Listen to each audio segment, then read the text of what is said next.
Hey everyone, today on People Now, a heartbreaking story as a husband's letter to his family is discovered after he dies from coronavirus. Also on today's show, what I really like is mixing our community members here. Walking Dead star Jeffrey Dean Morgan and his wife, actress Hillary Burton, tell us about their show from home. No one's ever attempted what we're doing. Bobby Bones gives us a sneak peek of what to expect from American Idol as contestants all compete from remote locations. True Blood star Sam Trammell reveals what he loves most about playing the president in Homeland as the show preps for the season finale. All that and more ahead today on People Now. Let's go.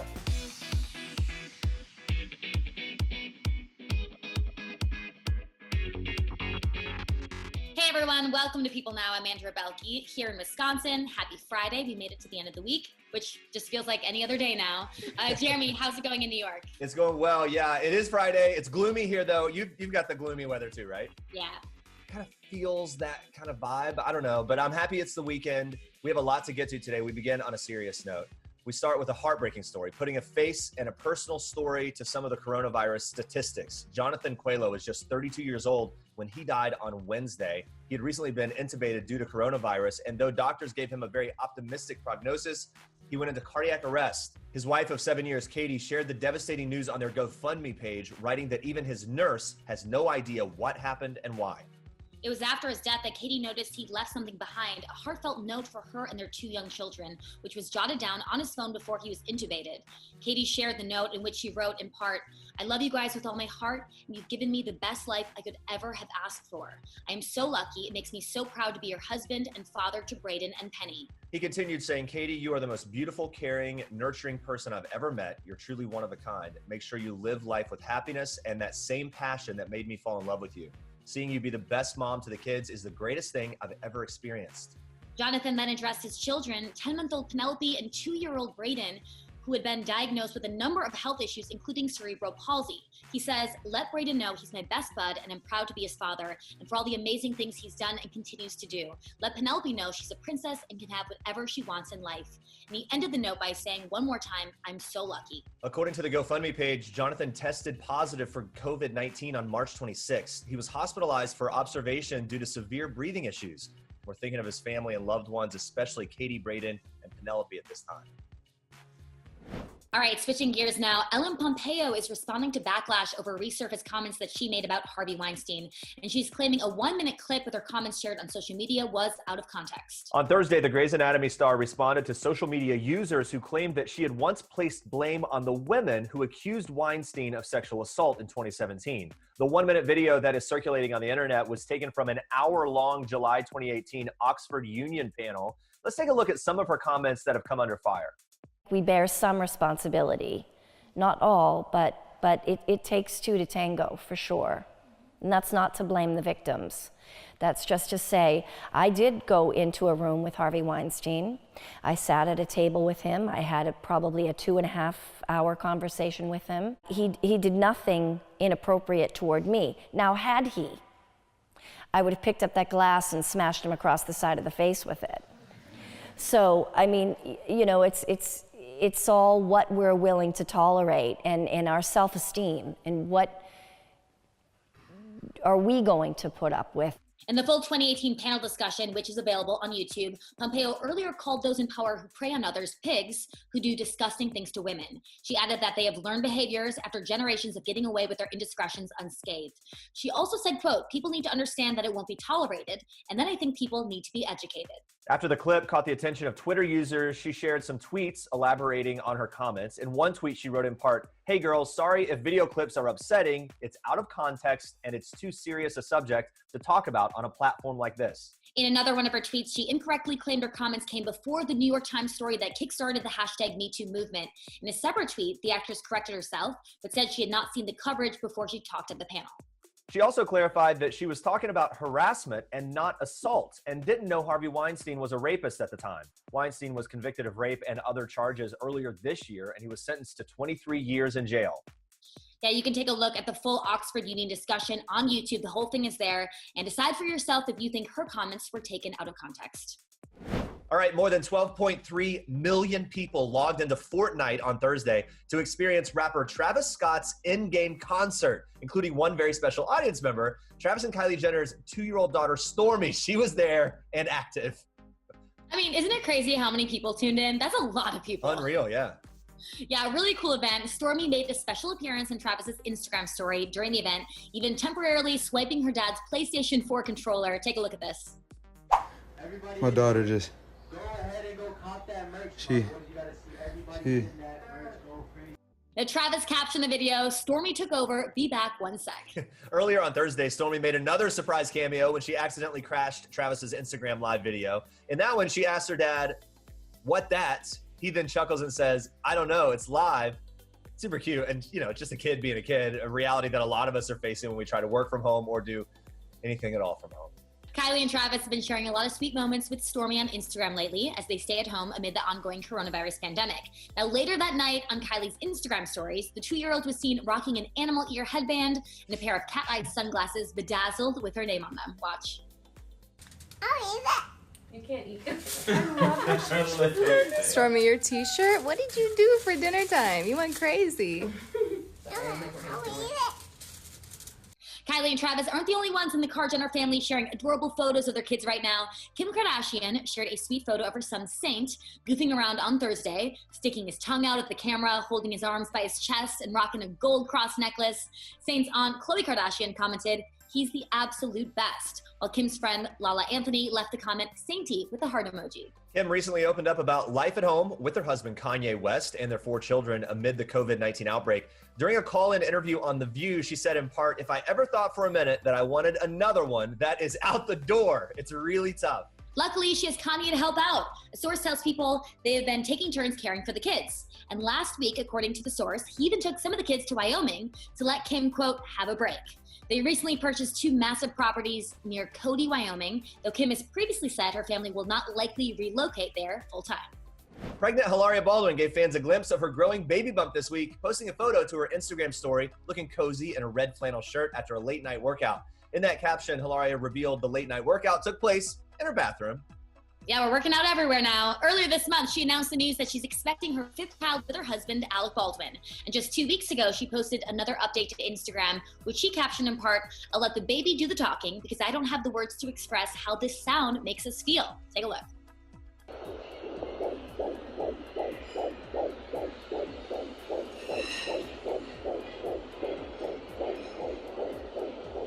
So happy for her. She's been very open with fans about suffering a miscarriage back in April 2019, then another in November. Now she's able to share some good news. We're happy for that, and plenty of bump updates with her followers these days. Hilaria has also been posting Instagram photos of her kids' day-to-day activities as the family self-isolates together at their home in Long Island. In today's Stories to Make You Smile, 13-year-old Darius Brown is using his sewing talents to help fight the coronavirus pandemic. Darius, who's best known for his organization Bow and Paws, where he dresses up shelter animals in homemade bow ties so they shine while seeking adoption, has recently shifted his production from the pet accessory to masks for healthcare workers. Darius announced his new plans in an Instagram post in March, explaining that he felt compelled to help after hospitals around the nation started experiencing a shortage on masks and other personal protective equipment. The team told his 55,000 Instagram followers in part, "Let's all work together, help out where we can, and especially practice social distancing so we can all get through this pandemic." Darius recently told Better Homes and Gardens that he has managed to sew over 75 masks. And although the masks are not medical grade PPE, frontline workers can still wear them as a supplement. A little bit about Darius. According to The Today Show, he was diagnosed with comprehension delay, speech delay, and fine motor skills delay when he was only 2. And over time, his family encouraged his creativity as he developed his love for animals and fashion, and has since donated hundreds of bow ties to animal shelters throughout the country. Yeah, the young entrepreneur was even acknowledged by former President Barack Obama, who in March 2018 sent Darius a letter praising him for his work and commitment to community service. I think it's such a great story. We need more people like Darius. The upside of self-isolating at home, no makeup needed, unless you're doing some of these Zoom calls here and there. And in this week's People's Beautiful Issue 2020, some of our favorite stars are sharing their thoughts on embracing their bare faces. Sarah Paulson is currently starring on Hulu's miniseries Mrs. America, and she reveals to us that she's always been one to experiment with her appearance. Sarah says growing up, she was often copying the looks of all the beautiful girls in class. She says, quote, "I never considered the idea that the face and body I was born with was perfectly loved as it was." She admits that she does feel her best without makeup because she recognizes that lady in the mirror. But when she does wear it, that choice feels personal and powerful. And she adds, it's up to her. Meanwhile, Gwyneth Paltrow reveals that she was never really a makeup person. She says growing up, she was a tomboy. And now that she's isolating at home with her kids, she's completely ditched her makeup routine. She says, without it, I feel very myself. And she shared with us a glimpse at what her daily skincare routine looks like. Take a look. My beauty routine, if you can call it that, is pretty simple. I start every morning with a Goop Glow. This is, it goes in my water, and it's a skin super powder. It's got tons of vitamin C and CoQ10, and it's packed with really good stuff, and I think it's been amazing for my skin, so I use that every morning. And then I'm obsessed with our Goop Glow, our microderm exfoliator. This is like a miracle.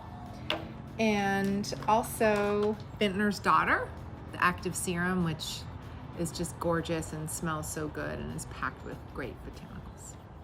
As Gwyneth has gotten older, she concentrates on bringing more glow and hydration to her skin. She says over the years, her beauty habits have pretty much remained consistent. For more on the barefaced beauties of Hollywood, watch the full special on PeopleTV and check out this week's issue of People.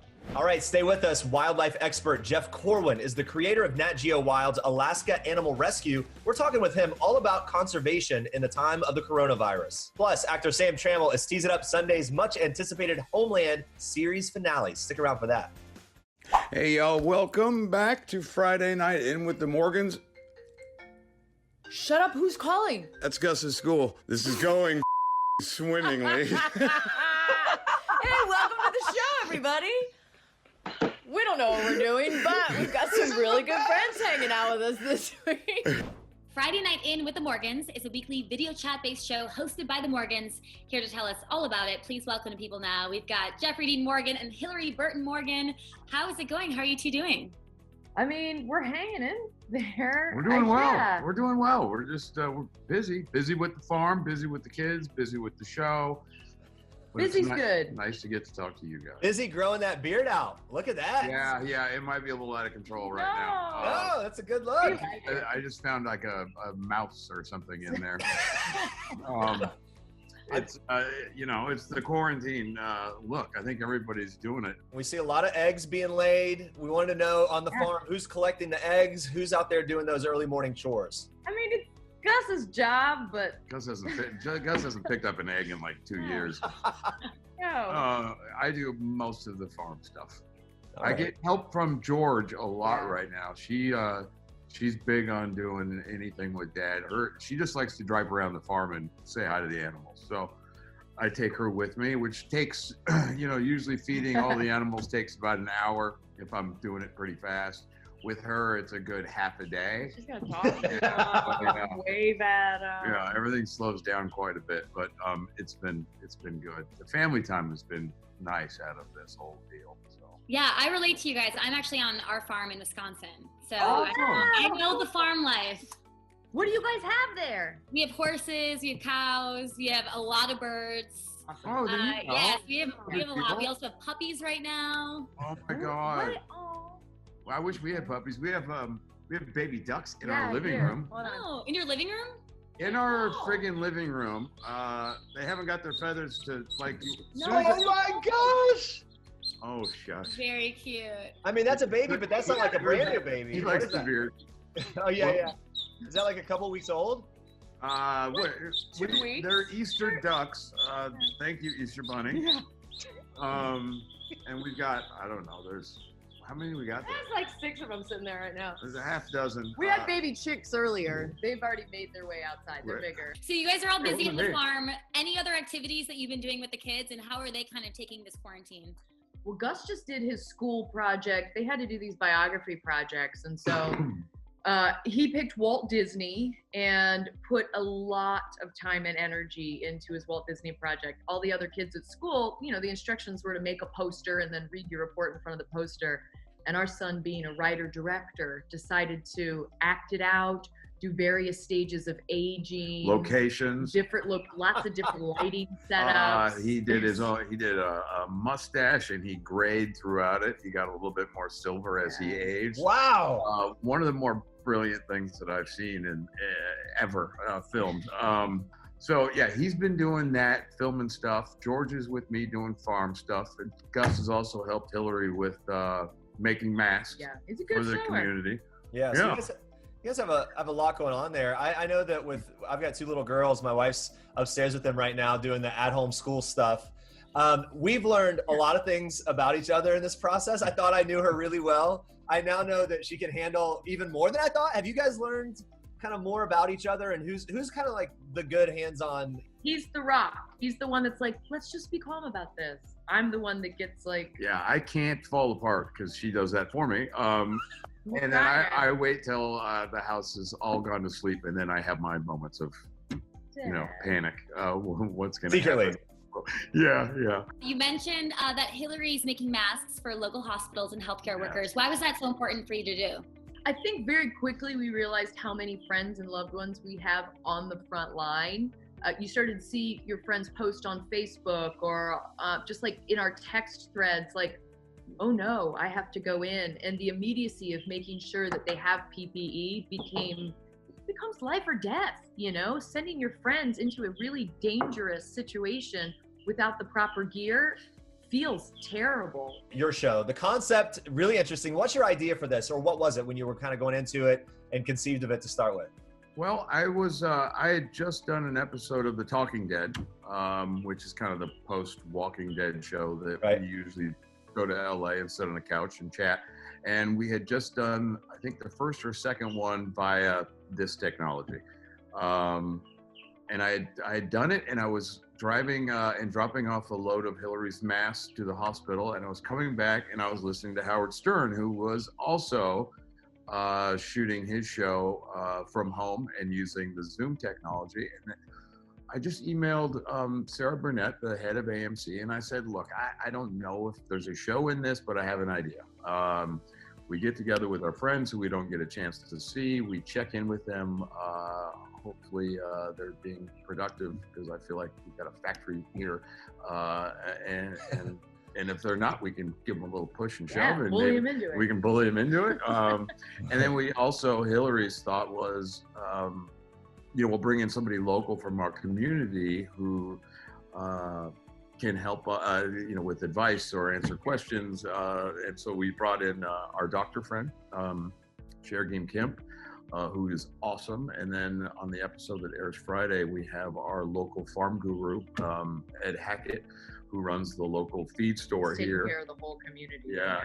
And so we just bring folks in, and the idea is that we're kind of dropping the viewer into a conversation, a Skype phone call, as it were. And then we also bring in fans of us, or our guests, or people that hate us, so they can ask us questions. The haters. Yeah, there's always the haters a platform. Yeah. I don't think you 2 have a lot of haters. Oh. But if we did, we'd find them. That's right. We'd expose them on this show. Watch out. But you know what I love about it so much? That, look, you guys are these really successful TV, movie stars. You've got all this stuff going on, and that you would want to do something like this, to me, is really interesting, and I love it about you. What's your favorite thing about actually just doing this show that would compel you to go out of your way to do it? What do you think? I like, what I really like is mixing our community members here who have an expertise in fundraising, or our teachers or shop owners, mixing them with our friends that we've met on various different projects, and having a dialogue that isn't about like acting or work or something vapid like that. It's about how it's how we interact as a community. You also had some familiar faces. Jensen and Daniil Ackles were on the show. Kind of gave an interesting story about how the 2 of you were introduced. There's different versions of the story. Have we settled on a lot of different versions? I remember being way cooler and standoffish, but apparently I wasn't. Is there a version that you've decided on, that like the quick kind of version that is now known? Yeah. I mean, you were smooth. You knew exactly what you were doing. You were really charming, and she so jumped on me with a quickness. It was really that story. Did he have facial hair at the time, or no? Did she have a Rachel hair? No. Did you have facial hair at the time? I wondered if that was. Hair. He had a light beard. And did she have Rachel hair?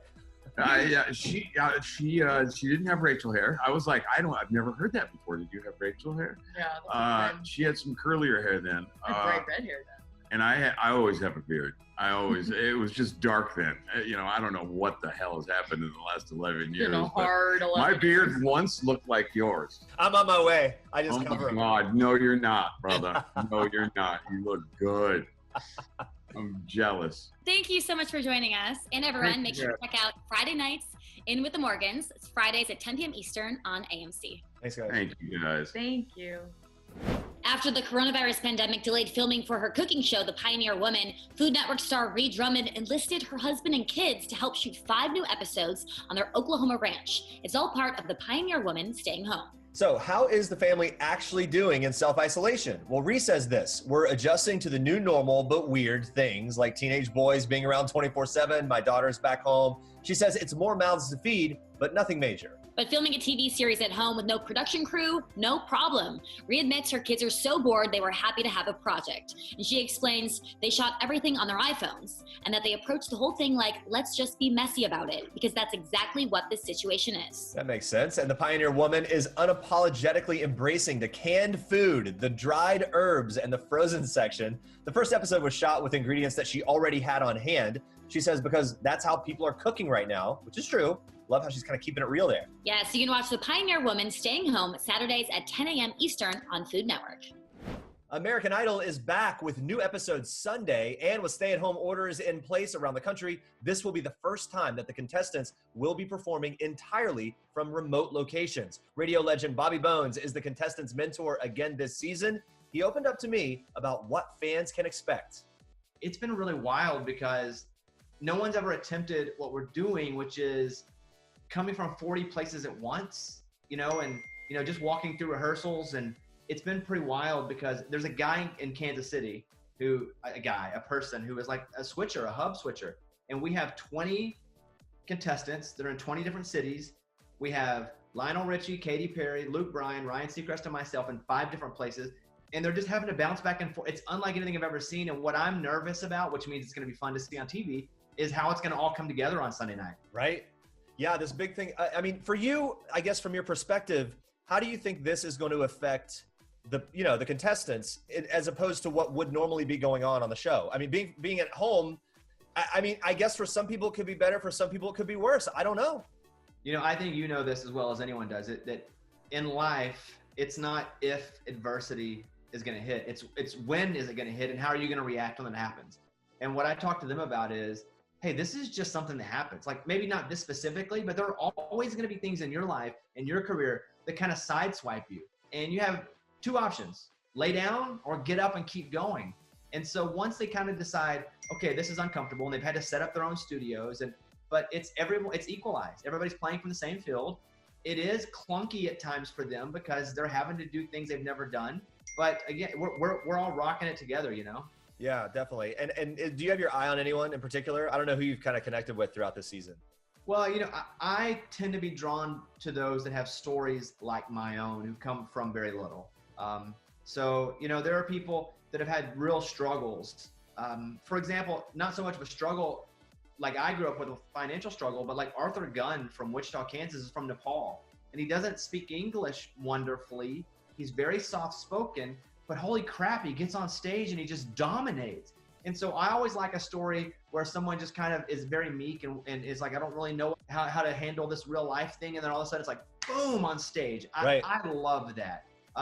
Just Sam is a contestant who was performing on subway cars, and she'd walk out with a box and be like, all right, I'm going to sing if you want to give me money. Like, I admire a hustler because I'm a hustler. She has talent. I don't really have a talent that separates me. I just hustle all the time. So I love a hustler. I'm anxious to see how they do in their homes whenever. I also feel like someone that's used to doing like a subway or street performer type vibe would maybe be more suited to just doing it at home. Hey, I can sing anywhere, that kind of feeling. So we'll see what happens with that. Really excited. I wonder, because you're a radio guy and a TV guy, and you have your mind in a technical world, and so does Seacrest. Who between the two of you is more nervous about how this is all going to play out technically?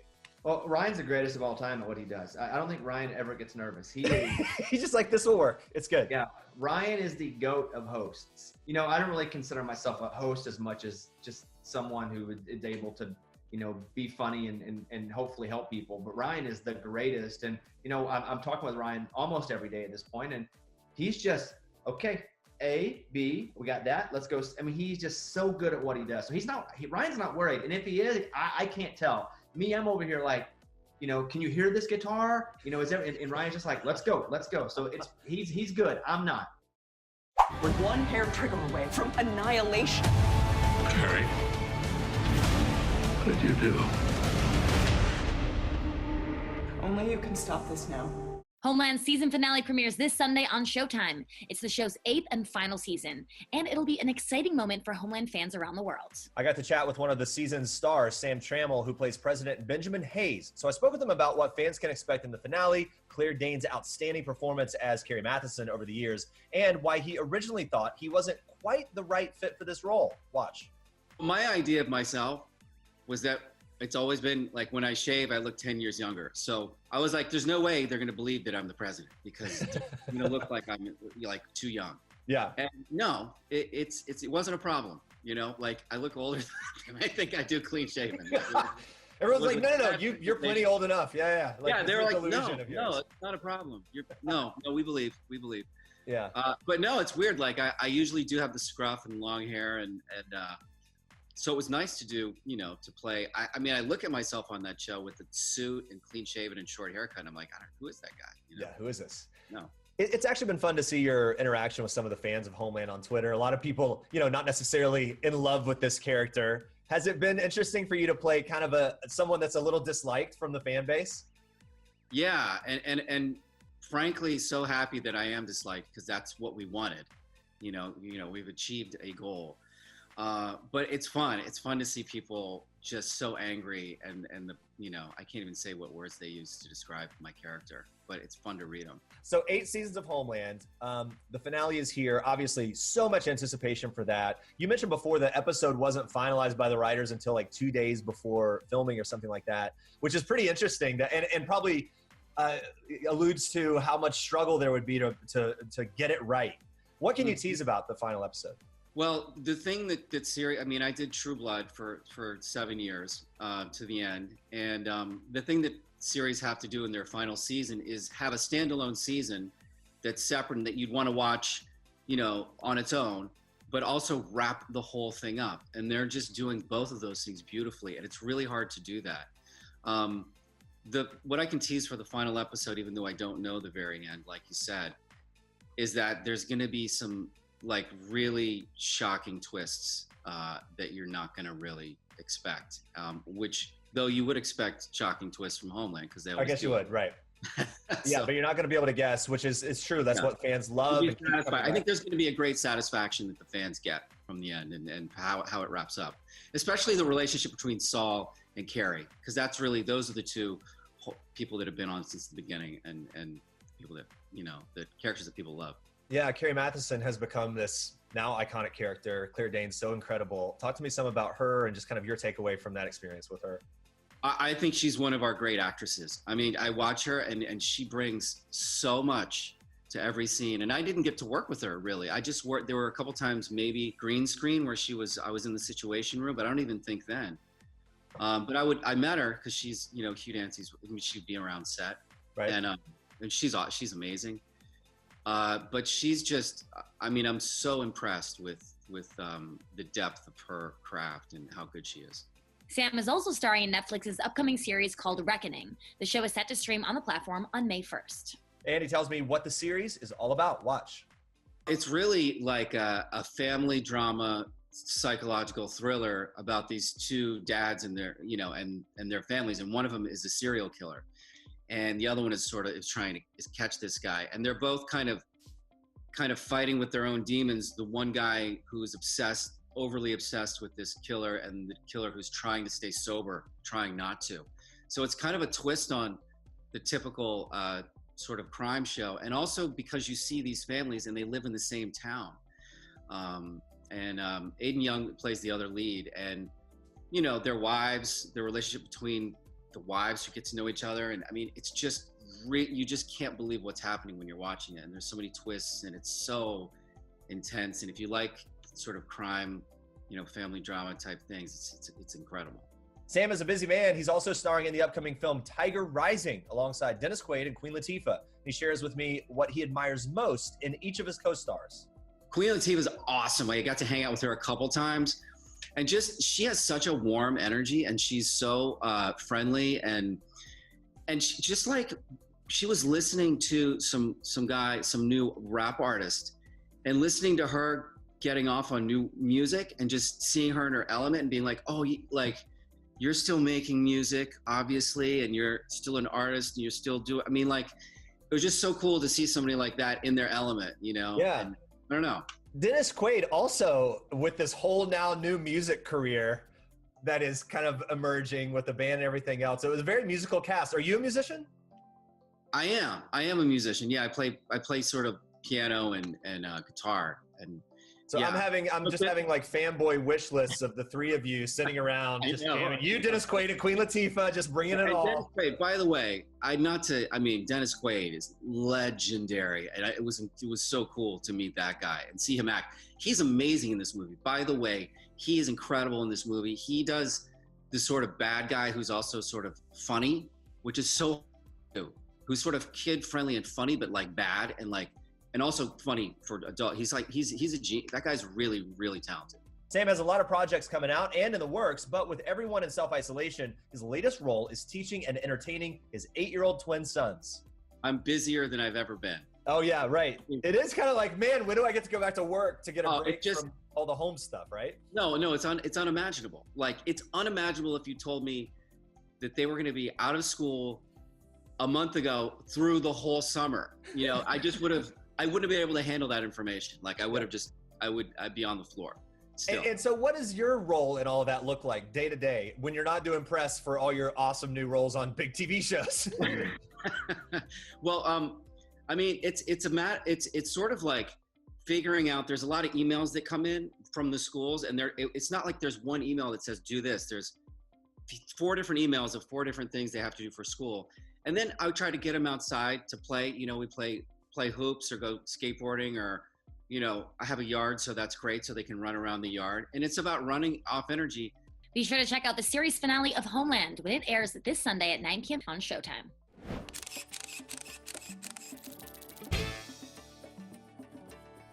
I heard the seal clawing and howling and screaming, trying to get up on my boat. And I thought, well, the mama will come get her right away. And but there was no mama around. I waited for a while, finally realized the baby was in distress. And I helped her out of the water and put her on my deck.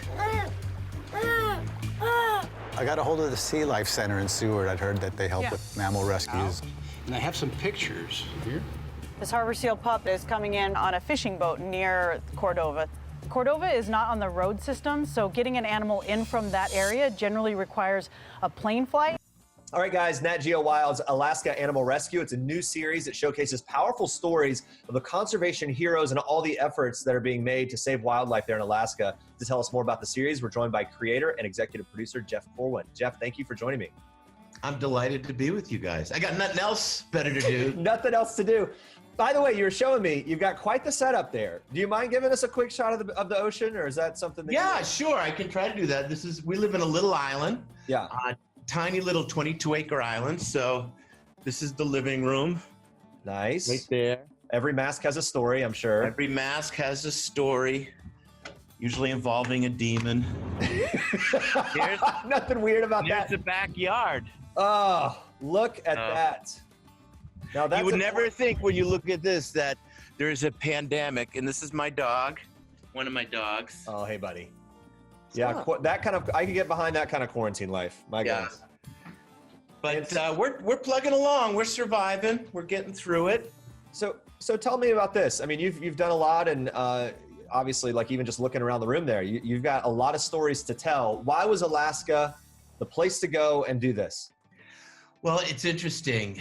My career now it's kind of hard for me to swallow this, but it's a quarter of a century of doing this stuff. Since my very first series on Disney Channel when I was in my late 20s. Now I'm in my 50s. And since that arc of my career, we've been to probably 130 countries. And I mean, last year went to 22 countries. I can't think of a place that has stunned me more to my core, humbles me, challenges me, exercises all those exploration muscles, discovery muscles, wildlife muscles more than Alaska. It is my most favorite place to explore. And I always thought it would make one hell of a TV series if you looked at the animals and the people that saved those animals. I mean, the visuals alone, some breathtaking shots of Alaska throughout this series. Which location was your favorite if you had to narrow it down? Gosh, I mean, they're all spectacular, but I think my favorite, all the institutions, it's like children, you know, these are, you have 2 daughters? Yeah. So, you love one of them more than the other, and you will never let them know that until can't say which one until the will comes, and hopefully then it all gets real. But so I love all these institutions equally: the Sea Life Center, the Wildlife Center, the Raptor Center. But Sitka is my home away from home. I go there. One of my best buddies has a Dove Island Lodge here, so when I'm not shooting, I'm there fishing and exploring. And you've got that stunning coastline of ancient temperate rainforest tumbling into this frothy, vibrant sea. And then instead of what you see in New York pigeons, their pigeons are bald eagles. Right, yeah. Just bugging the people in the parking lot. Here's another bald eagle. It's unbelievable. It truly is. It's breathtaking. One of the things that's interesting here, there are so many success stories. There are also some more sad moments where animals have to be put down. Why was it important to show that side of it? Well, because that was the reality. What we can guarantee is that all of the people that work, these men and women, and mostly women on the front lines as true pioneers in conservation and the last great wild frontier, which is Alaska in North America, they will do their very best. They will exercise all their expertise to ensure the very best outcome. But sometimes the best outcome for an animal that's in trouble may not be survival. And that is part of the story arc. For every, there are happy moments and there are sad moments. That is the reality when you're on the front lines of conservation. Well, it's incredible that you were able to get that kind of trust from them, that kind of access. But even as you went into somewhat familiar territory, but was there a moment that shocked you the most for filming this? We have a lot of powerful, heartwarming moments, but we have a few heartbreaking moments. And I was there for one of those moments. And this is a creature, I don't want to give it away, but it's the ultimate symbol of who we are as a country. And to be there when they have to make that tough decision for the welfare and comfort of that creature. And then you see how everyone is broken by that. These people that have done everything they could to save it, and it doesn't go the way they wanted it to go. And you're like, my God, you're a part of that moment. And you're like, do I break down and cry, or do I keep it together? So, and that's the emotional arc of this series, which makes it so special. That's why it's doing so well. We've seen a clip of an episode called Seal Pup Voyage. What can you tell us about that episode? So this is, again, it shows how we connect the dots of Wild Alaska. And the whole idea, when I partnered up with my partner, Patrick Green at Symbio Studios, to create this concept for Nat Geo Wild, the idea was we're going to cover Alaska by the land, by the sea, and by the air with these 3 incredible facilities. And at the Alaska Sea Life Center, again, showing everyone, even fishermen and Native Alaskans, getting involved in the conservation formula. This little seal pup is orphaned and is found by a fisherman. You got to remember, this is summertime.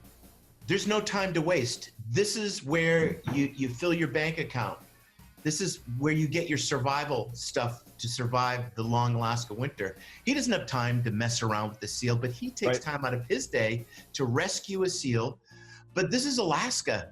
There's no roads up there. So someone volunteers a flight and fuel, and they fly at their own investment to go take this seal on this incredible odyssey from Cordova, which is off the ends of the earth, and bring it to Seward, Alaska, to the Sea Life Center. Wow. And then the battle begins, the battle to try to save this seal. That is really incredible. And it's those types of stories that I feel like people just are going to connect to so deeply. Look, you're a leader in conservation. When we're talking about this coronavirus pandemic that no one can escape, how is it affecting your world? It's had a huge impact on my world. I right now should be in Australia doing a documentary on bushfires.